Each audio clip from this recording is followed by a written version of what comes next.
Hello, xin chào tất cả mọi người nha. Hôm nay thì hai anh em lại lên bản nha các bác ơi. Hai anh em lại lên bản hái một ít mận của người dân về bán thử nha các bác ơi. Hôm nay thì hai anh em đi lên đây và thấy có nhà anh này có mấy cây mận tan hoa ấy, đang bắt đầu chín, nên là anh em mua một ít về ăn và bán thử luôn các bác ơi.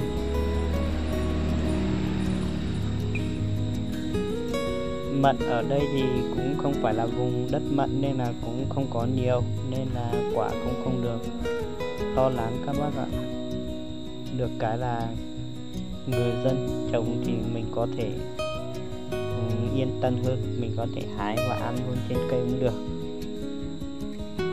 Đồng bào ở đây người ta vẫn còn nghèo ấy, nên là không có điều kiện chăm tưới nhiều, nên là quả nó không được to và thỉnh thoảng vẫn có quả sâu ấy các bác ơi.